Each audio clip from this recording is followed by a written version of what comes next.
Hi students, welcome back to CUA Web TV. Today we are going to see the second part of reproductive health. We will start with hormone releasing IUDs. Hormone releasing IUDs, they release hormones. And few examples are progestastat and LNG-20. These hormone releasing IUDs, they act in two ways. One is they prevent the implantation by modifying the endometrium. Second is they increase the viscosity of the vaginal fluid. So thereby the sperm will not be in a position to move through it and to reach the ovum. IUDs generally they are very safe and they are ideal for women who wants to postpone pregnancy, and those who want to space children.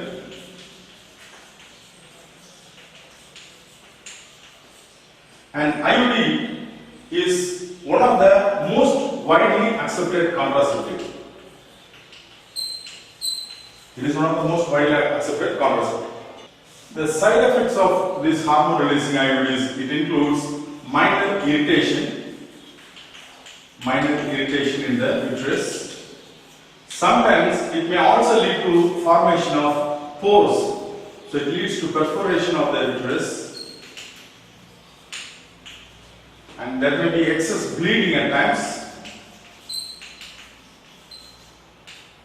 And sometimes the IUD may be expelled outside of the uterus and it may happen without the knowledge of the woman itself. This will happen in the earlier stages of implantation, but later they will get used to this. So these are the side effects of hormonal IUDs or any IUD. The next method of contraception is by oral contraceptive pills. These are in the form of tablets which can be taken. The pills are mainly divided into two types. One is mini pills and combined pills. So mini pills, it includes only one, that is progesterone. Whereas combined pills, they include more than two chemicals or hormones, two or more. And the example for mini pills is Sahili, and for combined pills is Maladi. If you see the history of oral contraceptive pills, it all started in 1951, where Carl Jessari, he discovered a molecule which is a derivative of steroid.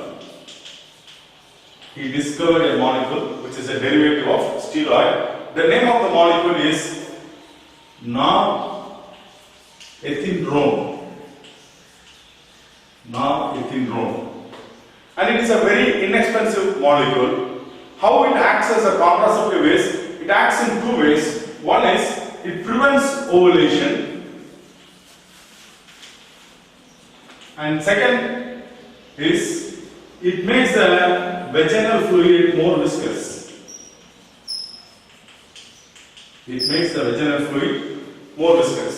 So, the molecule discovered by Carl Jessari, it acts in two ways. One is it prevents ovulation, and the other is it makes the vaginal fluid more viscous, so the sperm will not be able to move through the vaginal fluid to fertilize the egg. And this was giving good results, but because of the steroidal component, there were some side effects related to the nervous system. So the side effects were related to nervous system. So there was a need for discovery of new molecules which are safe. Now let us see how Sahili was developed. In 1960, the Indian government called upon all the laboratories of India to discover a contraceptive pill which has lesser side effect or nil side effect. So one of the lab which participated was CDRI, Central Drug Research Institute of Lucknow, which was headed by Dr. Nithya Anand.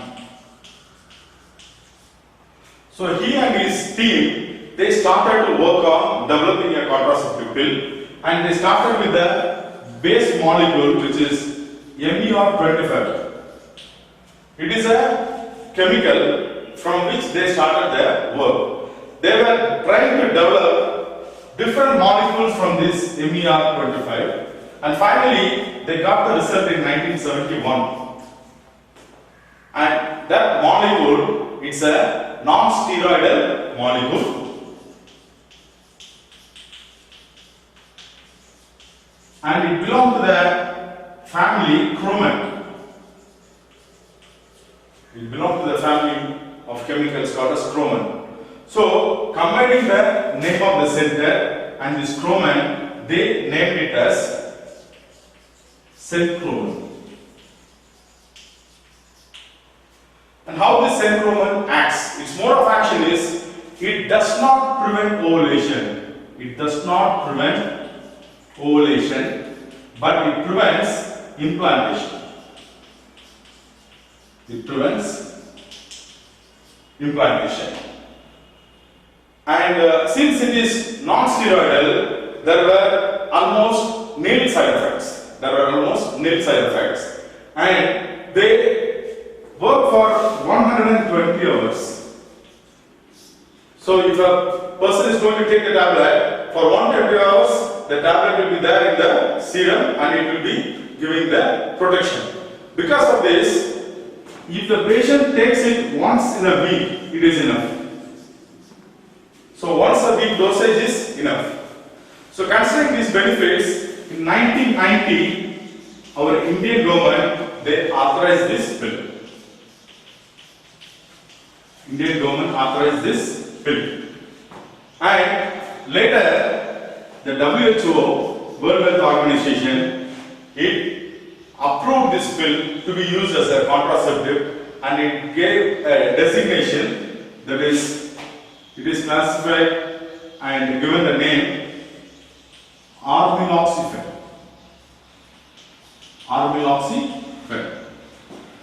And this is a very safe drug, and it can be used as an emergency contraceptive, which means that suppose there is a rape victim, immediately after that occurrence, if the patient is going to take this tablet, then the pregnancy will be prevented. So it is also called as an emergency contraceptive.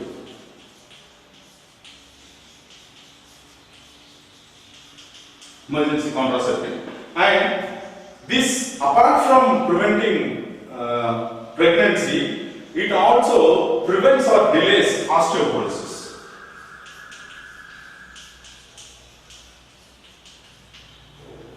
And the word Sakili means girlfriend.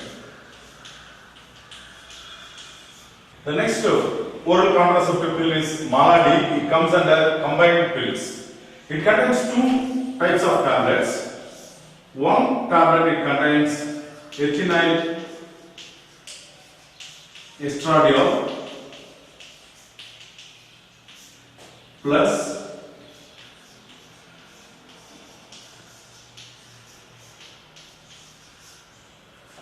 levonorgestrel. These together it forms one tablet, and the second tablet it contains ferrous fumarate. The total regimen for taking this tablet is 28 days, out of which the first tablet has to be taken for 21 days, followed by the second tablet for 7 days. So the total regimen is 28 days. And the mode of action of this tablet is, it prevents ovulation.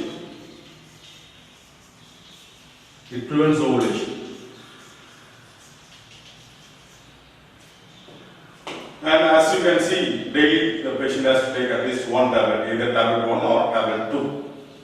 And the side effects of these tablets, it involves vomiting, allergic reactions,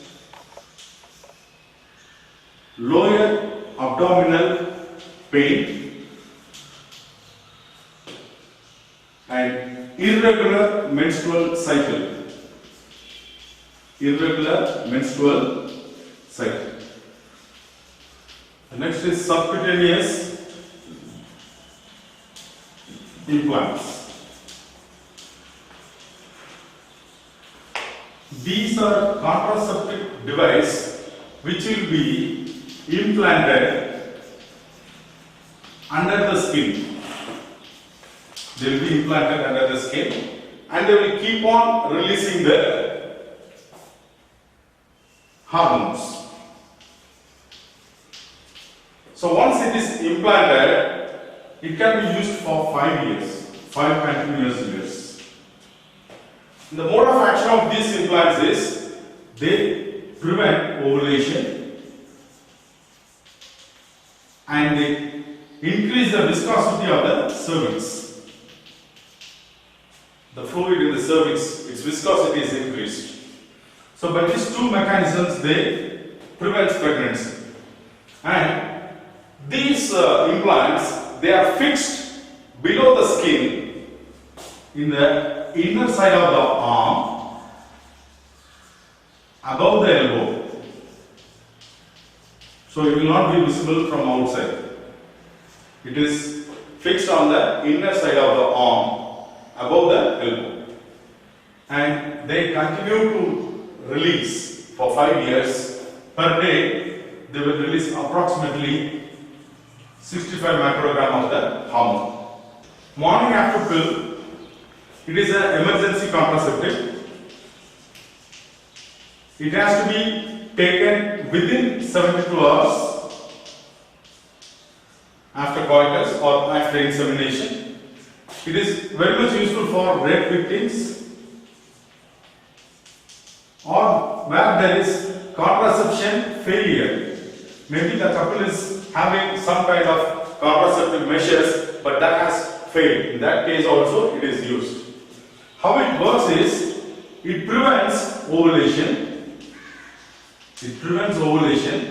It also prevents implantation.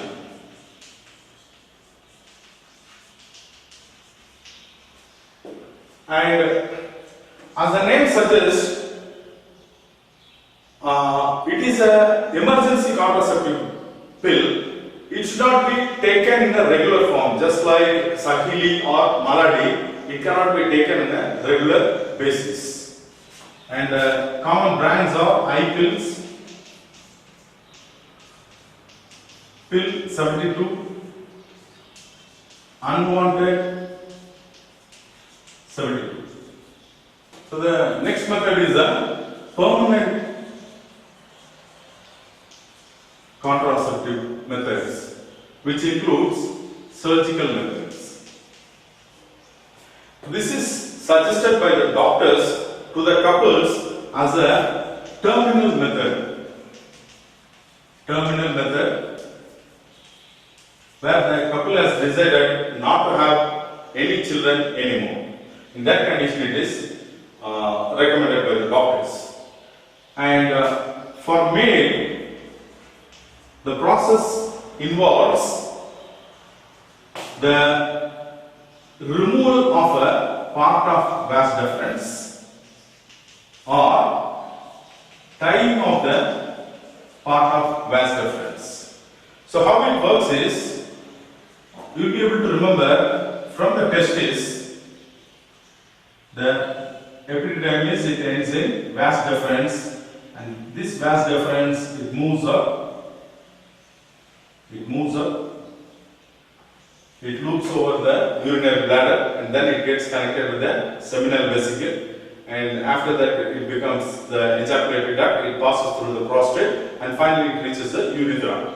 So the spermatozoa, which is formed in the seminiferous tubules of the testes, they are carried by the vas deferens. In this procedure, what's being done is, this part is either cut or it is tied.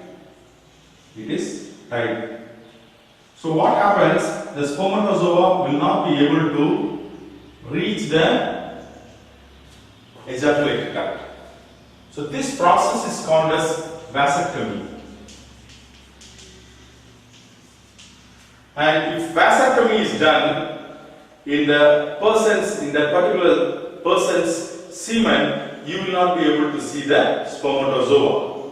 So there may be questions coming as spermatozoa is not present in the semen in which type of contraception. So you can write vasectomy. And for female, the process is called as pubectomy.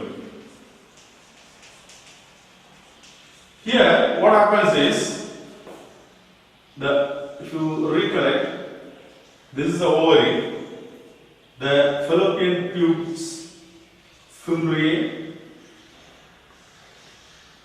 which is present in the infundibulum, and it goes up like this, right? So here what happens, the fallopian tubule, a part of the fallopian tubule is cut or it is tied. So, even if the fimbriae, it collects the embryo, the egg, it cannot pass it to the uterus. It cannot pass it to the uterus. So, thereby fertilization is prevented and pregnancy is prevented. See, these two methods, they are more reliable. They are more reliable. The only disadvantage is the reversal of this process is very cumbersome. Few points to be borne in mind regarding usage of contraception. The first point is, any person who is having an idea to use a contraception, what type of contraception they should use, it should be decided in consultation with the medical professional.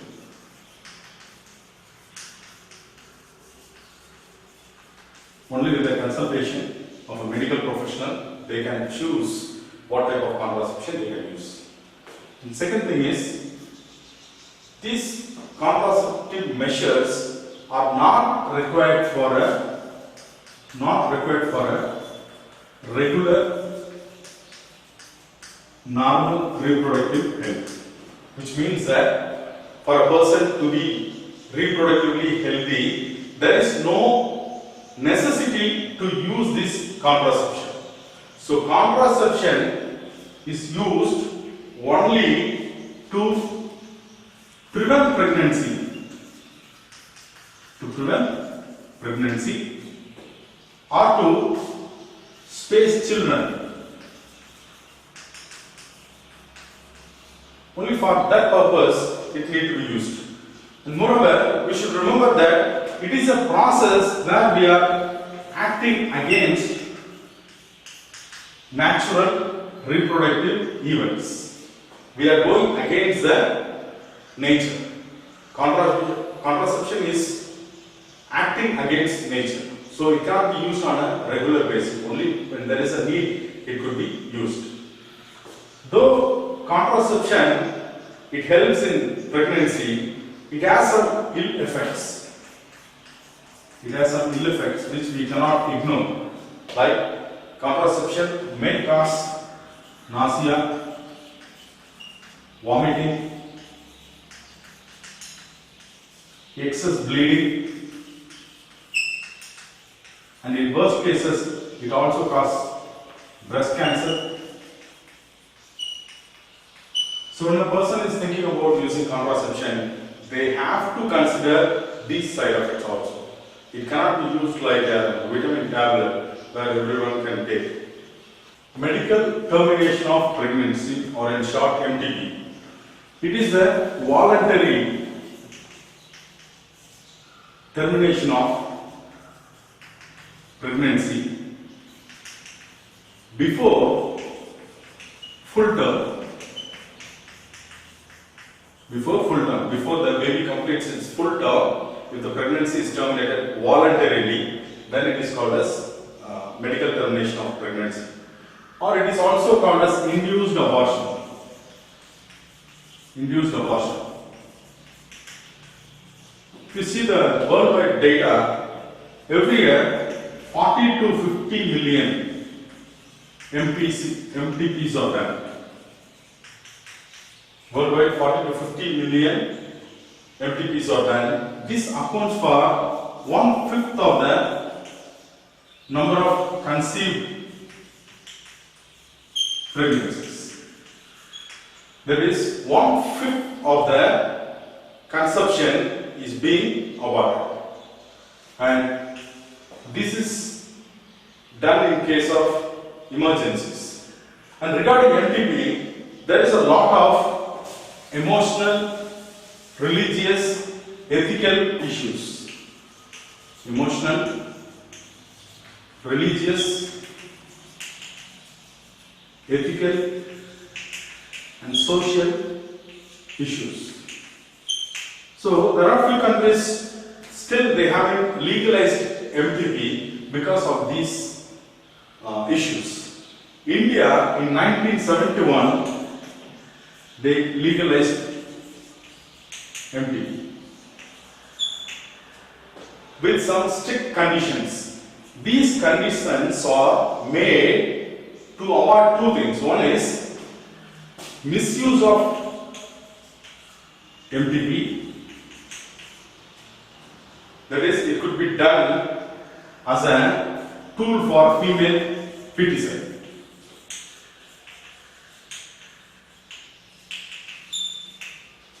Female feticide. Right.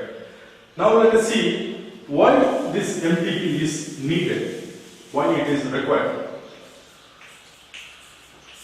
The main purpose is to get rid of unwanted pregnancy due to casual, unprotected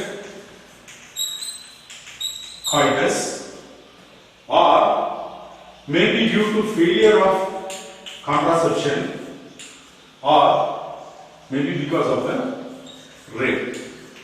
If a pregnancy is formed because of any of these conditions, then we go for MTP. Apart from this, there are conditions where continuation of the pregnancy may be fatal to the mother or to the fetus or to both. In such conditions also, MTP is recommended by the doctors.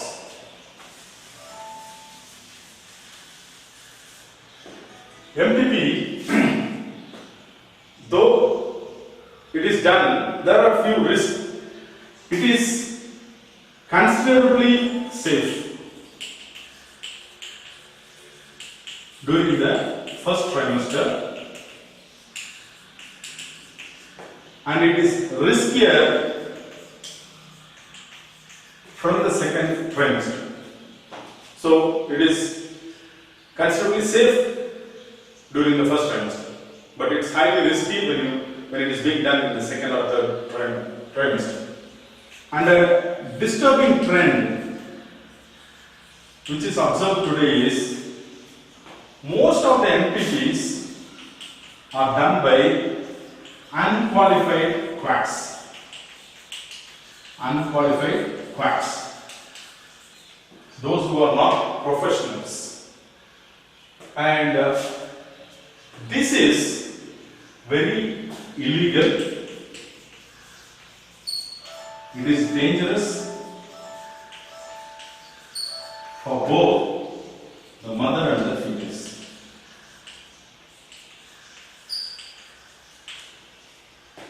Another dangerous trend is the misuse of amniocentesis. The purpose of amniocentesis is to identify whether the baby is having some genetical disorders. This tool can also be used to find the sex of the baby. So in most of the cases what happens is by amniocentesis they find what is the sex of the baby, and if it's going to be a female baby it is followed by MTP, which is a dangerous trend. Again, this is also illegal, and this will affect the male-female sex ratio in the population, which is a disaster. So what could be done?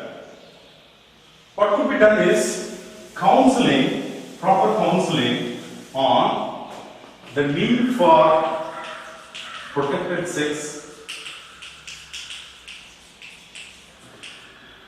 and counseling about the dangers involved in illegal abortion. Apart from counseling, some facilities and support, if given, these two unhealthy trends could be stopped. STD, it's nothing but sexually transmitted disease. It is also called as reproductive tract infections or venereal disease, in short VD. These are transmitted by sexual act. Examples of some of the sexually transmitted diseases are syphilis, hepatitis B virus infection, HIV, genital warts,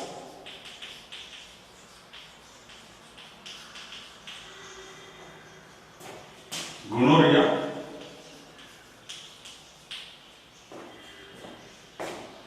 chlamydiasis,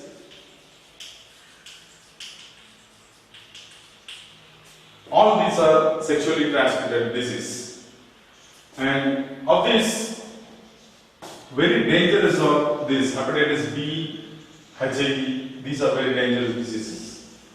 And these diseases, hepatitis B virus infection and HIV, they are also transmitted in other modes like sharing of needle with an infected person or by blood transfusion,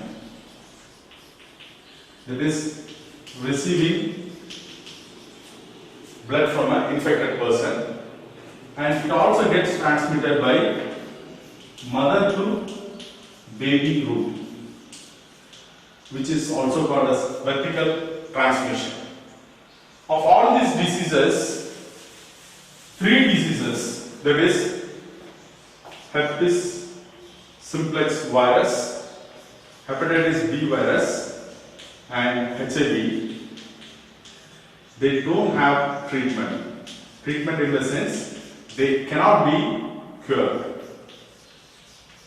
They can be managed, but they cannot be cured.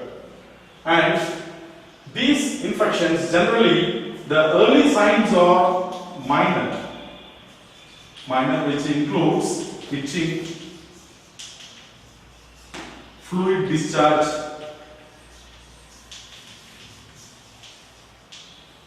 fatigue is a tiredness, and sometimes swelling.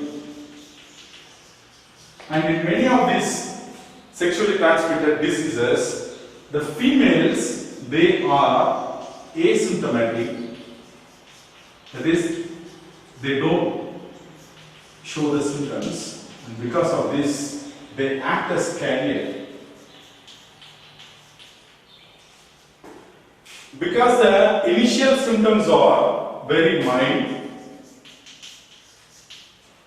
and there is a social stigma about acquiring STD.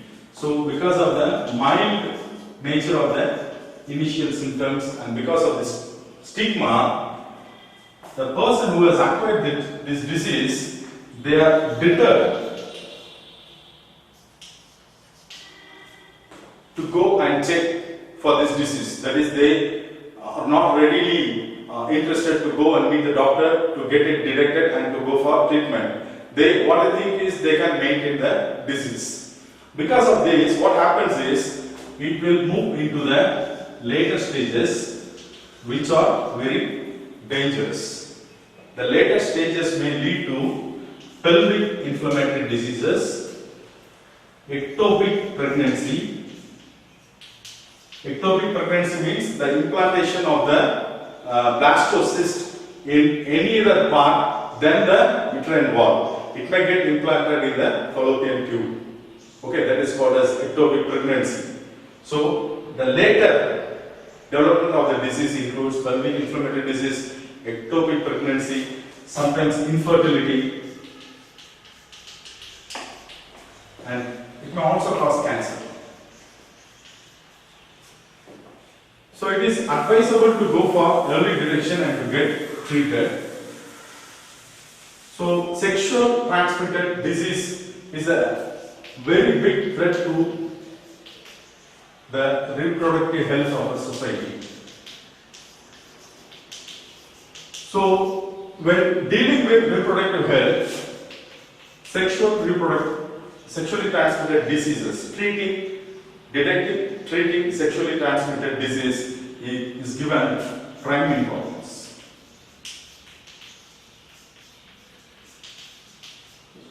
Though all are vulnerable for this disease, vulnerable means susceptible to get the disease. All are vulnerable, but the high risk group is in the age 15 to 24.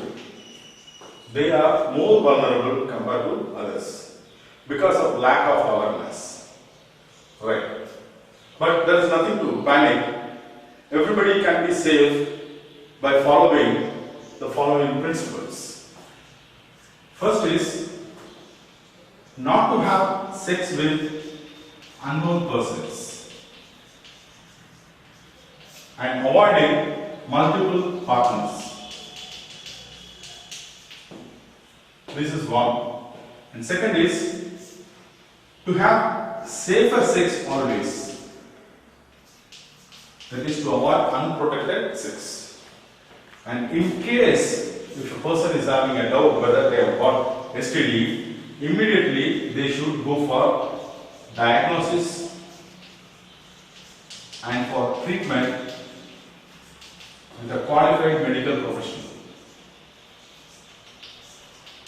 So by following these principles, anybody can remain healthy. They can keep away from sexually transmitted diseases. Let us see a few sexually transmitted diseases. The first disease is syphilis. It is caused by a bacterium, Treponema pallidum, which is a spirochete. It is a spirochete, which means it has a spiral body. It's a bacterium. And it is transmitted by sexual activities. The incubation period is 10 to 90 days. So for these 90 days, 10 to 90, it varies with individuals. For these 10 to 90 days, there are not any symptoms. And the first stage in this is, it causes mild ulcers or cankers in the genitalia. So there will be mild wound on the genitalia. What is the meaning of canker? Canker means, see, this is the skin, this is the lesion, so opening here. This part, this basal part, it will be hard. So this part is called as a canker. So this is the first stage. And in the second stage, what happens is, the canker heals. The canker in the genitalia, it gets healed. But there will be lesions on the skin. And there will be rashes. And there will be flu-like fever. Flu-like fever will be there. And there will be inflammation of the joints.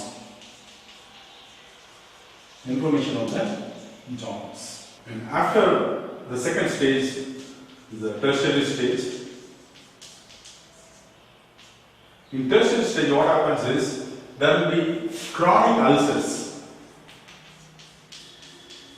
What is chronic? Chronic means it takes a long time for the onset and for the curing. So it will be existing for a longer period, that is chronic. The opposite is acute. Acute means sudden onset, whereas chronic means late onset and it will go off very late. So there will be chronic ulcers on the palate, and in the nose and in the lower part of the legs. And finally, it may lead to paralysis, brain damage, blindness, and heart trouble, and even aortic impairment. So these are the terminal stage complications. And how to diagnose this? This disease can be diagnosed by symptoms as well as serologically. So the serological diagnosis, it involves VDR, which is Venereal Disease Research Laboratories kit, and it could also be detected by ELISA. And for treatment is done by penicillin and tetracycline. The next bacterial sexually transmitted disease is gonorrhea. It is caused by the bacteria Neisseria gonorrhea, which is a coccus. It's a round-shaped bacteria, and it is transmitted sexually. It is also transmitted through toilets and undergarments. The incubation period is 2 to 5 days. So for 2 to 5 days there will not be any symptoms. After that, the bacteria will survive in the genital tube. It produces pus. These pus will pass through the urethra, and because of the damage, there will be swelling in the genital and a burning sensation during urination.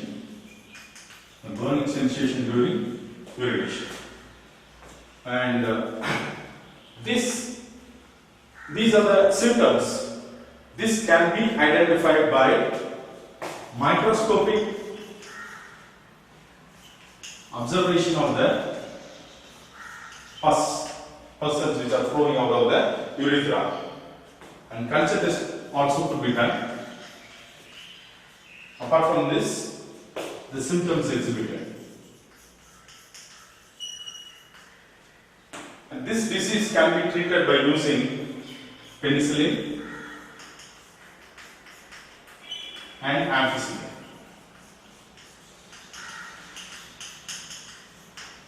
And an interesting point regarding why the disease is called as gonorrhea. Gono means gonads, the testes, and rhea means to flow. You might have heard this rhea in diarrhea, which is the continuous flow of the digestive system. Here, the pus will pass through the urethra, and that pus has been mistaken for semen. So earlier days they thought that it is overproduction of semen, so they gave the name that it is the overflow of gonads. So it's a misnomer. Okay, it doesn't exactly represent the condition. So this is how the name gonorrhea was given to this disease. The next bacterial sexually transmitted disease is chancroid. It is caused by the bacteria Haemophilus ductile, and it is transmitted sexually. The symptom includes there will be ulcers in the genital. These ulcers will be very painful and they will bleed continuously. we will bleed continuously. The lymph nodes which are in the surrounding area, say for example the lymph nodes in the drawing, they become swollen. So the lymph nodes, they get swollen and tender. So the diagnosis is done by symptoms,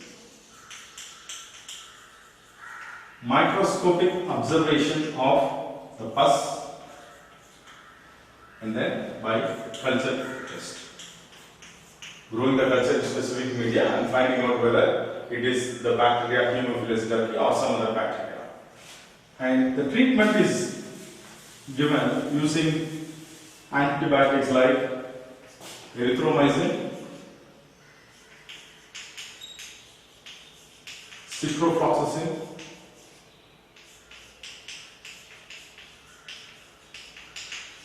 trimethoprim,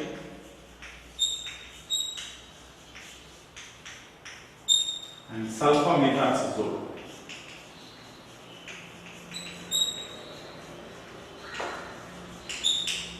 Now let us see the sexually transmitted disease which are caused by viruses. So the important diseases are, first one is HIV, and then hepatitis B virus, hepatitis C virus, and human papillomavirus.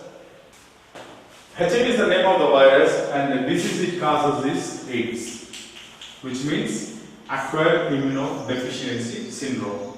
So here there is a deficiency of the immunity which is acquired by the patient. It is not acquired by birth, it is acquired by the patient.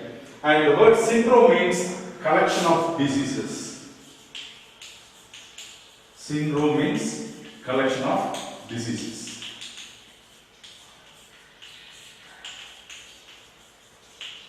So if you see, it is an RNA virus. It is an RNA virus, and the transmission is mainly through sexual activity. It is transmitted sexually. Apart from that, it is transmitted through blood transfusion, sharing of needles with infected persons, and it is also transmitted from mother to child. If you see the incubation period, it varies from few months to 10 years, maximum 10 years. So for some patients the symptoms will be shown in few months, but for some it may take up to 10 years. And seroconversion. What is the meaning of seroconversion? Seroconversion means it is the production of antibody in the serum. It is a production of antibody in the serum. So when a virus enters into your body, the body recognizes it and it will start producing the antibodies. For this it will take some time. In this case, in this virus, it takes 3 months. It takes 3 months. So when you are performing an ELISA to check for HIV, if infection is happening today, for the next 3 months he will be showing us negative only because antibodies have not formed. That is, seroconversion has not happened. So what is normally done is, if a person is having a feeling that he is having HIV, he will be tested today. If the test is negative, after 3 months he will be tested again. So that if no antibody is formed today, within this window period, this 3 months period is called as window period. So within that period, antibodies will be formed. So after 3 months, if he is having infections, antibodies will be present. So this is a very important part in dealing with HIV diagnosis. And HIV is diagnosed by detecting antibodies, by detecting the proteins present in the virus, or by detecting the RNA which is present in the virus. So, and for antibody detection, we need minimum 3 months. So, this is done by ELISA. And for detecting proteins, we use a method called as Western blot.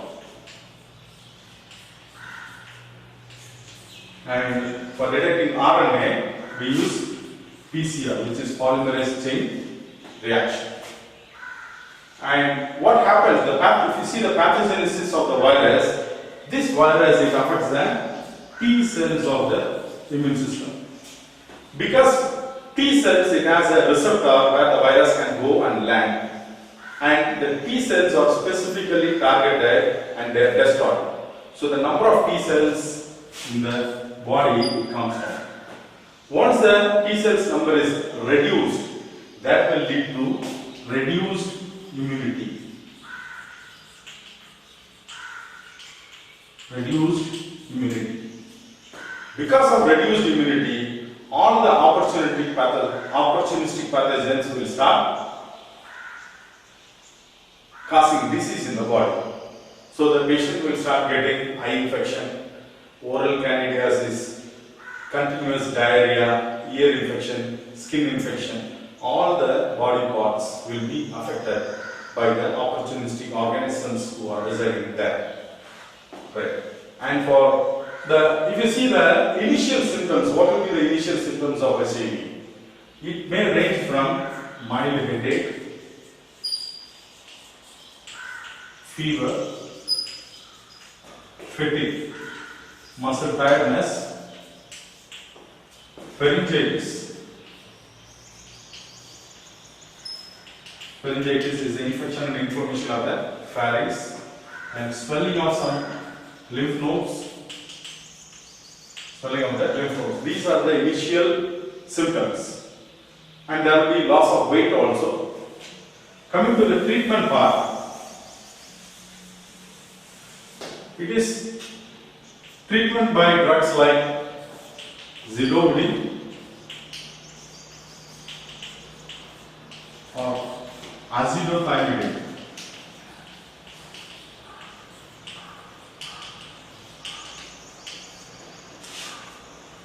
And didanosine. These drugs are currently used for treating HIV infection. So next we will see about hepatitis. Hepatitis is caused by two types of virus. One is B virus and C virus. Hepatitis means, hepa means liver, and itis is the infection and inflammation of liver. So this affects the liver, and both these are sexually transmitted disease. And these viruses are very infective,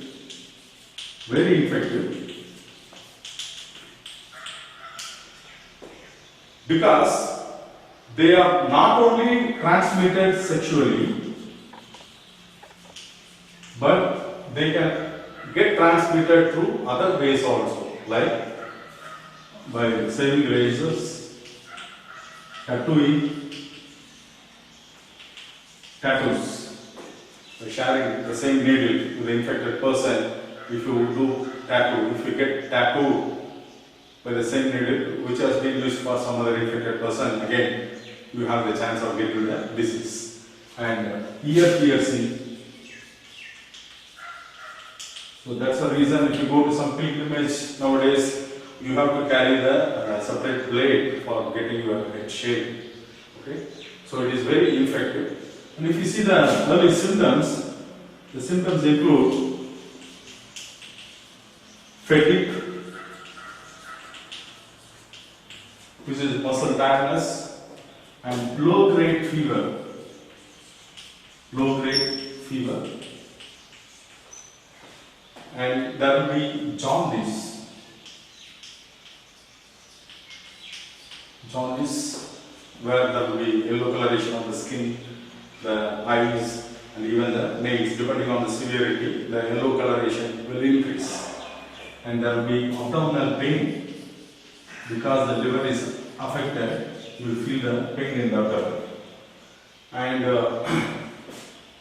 in the later stages, it may lead to liver cirrhosis. and sometimes cancer also, liver cancer. So such a lethal disease. And regarding the diagnosis, it is diagnosed by using ELISA. The diagnosis, it is diagnosed with ELISA.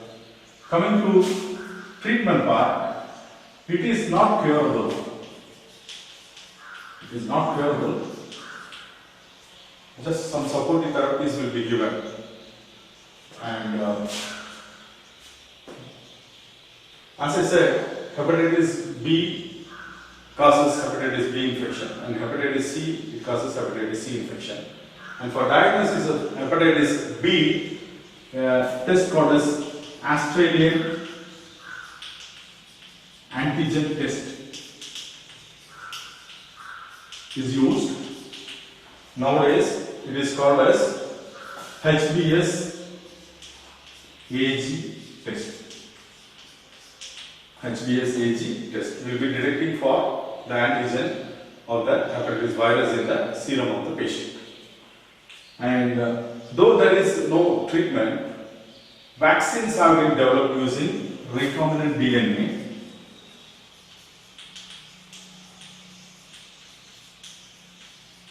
So that the person who is going to have that hepatitis B vaccine or C vaccine will be protected from future infection.